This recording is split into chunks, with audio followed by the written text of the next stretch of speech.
Let's catch up now with Sarah Henderson, who's the Shadow Communications Minister for the Coalition. Thanks for joining us again, Sarah.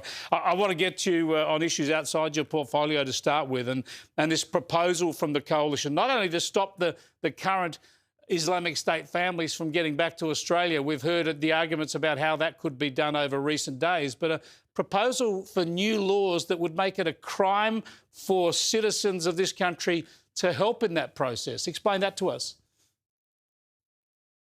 Well, Chris, good afternoon. And under Angus Taylor's leadership, we have made it very clear that we will do anything and everything to protect Australians' way of life and, of course, to restore their living standards, something that the government is failing very dramatically on both fronts.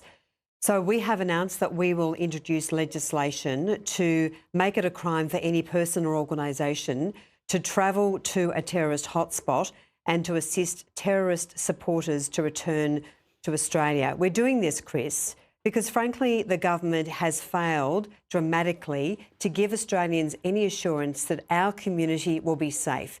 They are ducking and weaving. They are not telling the truth. For this Prime Minister to talk about unity, what a joke. He is dividing our country by not putting Australians first, and this is why this legislation is so important. Just to be clear on this, we are led to believe that Dr Jamal Rifi, a well-known Lebanese-Australian man, I know him well myself, is in Syria allegedly trying to organise the repatriation of these people. Now, he would be doing this for his own altruistic reasons. There's no suggestion that would be against the law now, and he's not returning my messages at the moment, so we can't even confirm all this, but this is what has been reported is happening. But what you're saying is under your new laws, an Australian citizen doing that would be breaking the law. They would know that it's illegal to go and try and arrange this sort of repatriation. Absolutely, and also organisations, and we know that Tony Burke, the Minister, has been working behind closed doors with the organisation Save the Children, which is also involved in attempting to bring back this cohort of ISIS brides and their children.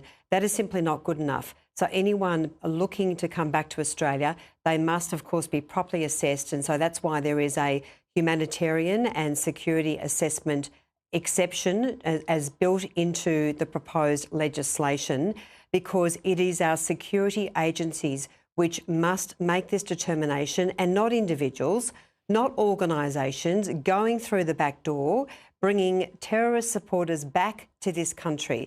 That is absolutely not good enough, Chris. And the fact that the Prime Minister is just throwing his hands in the air and saying nothing to do with me, this is a self-managed return. What a load of absolute rubbish. There is a fundamental obligation of every government to keep Australians safe. And the Prime Minister and his government are failing Australians dramatically on that front. Sarah Henderson, thanks so much for joining us. Sarah Henderson there with a very clear exposition of the Coalition's views on this and new laws that it's proposing.